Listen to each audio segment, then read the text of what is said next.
देखिएगा बेटा, एपी हम पढ़ रहे हैं। एपी का मतलब होता है अर्थमेटिक प्रोग्रेशन, समांतर श्रेणी। जैसे कि मैंने लिखा बेटा 5 5 7 9 डेट इन्फिनिट। तो ये क्या है? यह एक संख्यात्मक श्रेणी है जिसे हम समांतर श्रेणी कहेंगे। क्यों कहेंगे?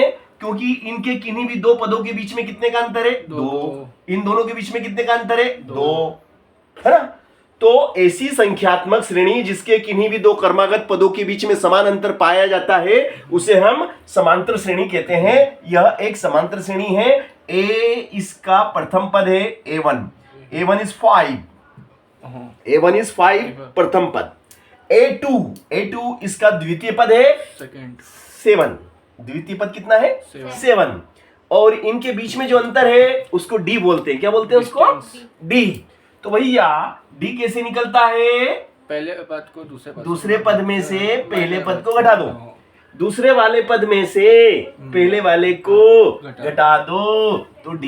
तो A2 कितना 7, A1 कितना 5, तो D कितना हो गया भैया? 2। D कितना हो गया? 2 का अंतर है इनमें। 2 में 5 जुड़े 7, 7 में 2 जुड़े 9, 9 में 2 जुड़ेंगे 11, 11 में 2 जुड़ेंगे 13, 13 में 2 जुड़ेंगे 15। तो भैया मुझे इस समांतर श्रेणी का मुझे 10वां पद ज्ञात करना है। 10वां पद ज्ञात करो। कौन सा पद ज्ञात करो? 10वां पद ज्ञात करो। अब भैया मुझे 10वां पद निकालना है। तो 10वां, ये पहला, दूसरा, तीसरा, चौथा, 5वां, 7वां, 8वां, 9वां और 10वां। 10वें नंबर पे कितना है वो मुझे निकालना है। तो भैया देखिएगा, n मतलब पदों की संख्या। n क्या है बेटा? पदों की संख्या। तो n पदों की संख्या, तो 10वां पद कितना है? माना 10वां पद हमें निकालना है। n पदों की संख्या 10 है, तो 10वां पद हमें निकालना है। अब देखिएगा ध्यान से, 10वां पद, जैसे पहला पद, दूसरा पद, ए से हो जाएगा 10वां पद। तो देखिएगा an का मतलब होता है एनवा पद, एनवा पद। तो एनवा पद सूत्र क्या है? सूत्र है इसका a plus n minus 1d। This is a formula, यह सूत्र है। अब n की जगह कितना बैठेगा? 10। n की जगह 10 बैठ जाएगा। देखो बेटा, ये 10 बैठ गया। a की जगह कौन बैठेगा? a कितना है? 5 प्रथम पद 5 है, प्लस n कितना है? 10 है, माइनस 1, d कितना है? 2, d आपका 2 है। तो भैया 10वां पद 5 धन 10 में से एक कम करो, 9 गुणित 2। तो भैया 10वां पद कितना हो जाएगा? 9 दूनी 18, 18 और 5 23। तो भैया 10वां पद कितना हुआ? 10वां पद हमारा 23 है। अब उत्तर की जांच देखो, मैंने ये निकाल दिया। तुम बोले सर कैसे मान ले? क्या ऐसे कैसे मान ले?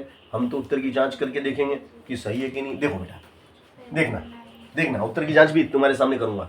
5 में 2 जुड़ गए 7, 7 में 2 जुड़ गए 9, 9 में 2 जुड़ गए 11, 11 में 2 जुड़ गए 13, 13 में 2 जुड़ गए 15, 15 में 2 जुड़ गए 17, 17 में 2 जुड़ गए 19 में 2 जुड़ गए 21 में 2 जुड़ गए 23, और 23 में।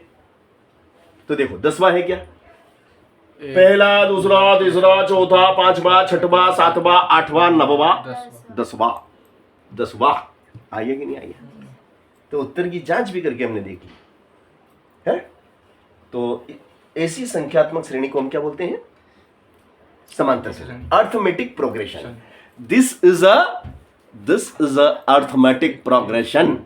यह एक संख्यात्मक श्रेणी है। लिख रहे हो? चलो लिख लो, नहीं तो फिर है ना समझ लो। हाँ, इसको रोक देना, ये दिमाग इसमें लगाया। हाँ देखो, this is arithmetic progression. 8, 13, 18 dash dash dash का 15वां पद ज्ञात कीजिए। अब इसमें आपको क्या क्या दिया गया है? आपको प्रथम पद 8 है, द्वितीय पद 13 है, और n 15 है। d हमें नहीं दिया, तो d हम कैसे निकालेंगे? दूसरे पद को पहले पद से माइनस। Yes, a2 minus a1। Therefore 13 minus 8, d बराबर 5। D is equal to 5, d is equal to 5 13 में से घटा दो 8 तो बच गए 5, डी इज इक्वल टू 5। यहां तक आ गए। अब भैया हमें निकालना है nवा पद। n वापस तो by formula a n a is equal to a plus n minus n 1 d minus 1 D। D.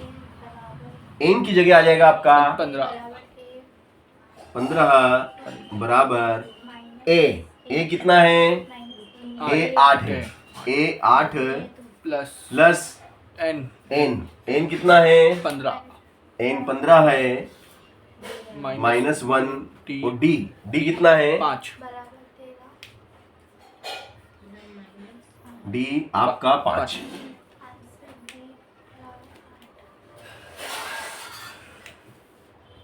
8 plus 15 में से घटा दो 1 14 तो 14 गुणित 5, 14 पंजे 70 और 8 78। This is a answer. अब उत्तर की जांच हम करके देखें कि भाई हमारा उत्तर सही है कि नहीं है। No problem. पहला पद 8, दूसरा पद 13, तीसरा पद 18 तो देखो कितने कितने बढ़ते जा रहे हैं इनमें, 5 5 बढ़ते जा रहे हैं। जुड़ रहे हैं। 8 में 5 जुड़े 13, 13 में 5 जुड़े 18, 18 में 5 तो कितने हो जाएंगे 23 23 है ना। फिर इसको रोक देना।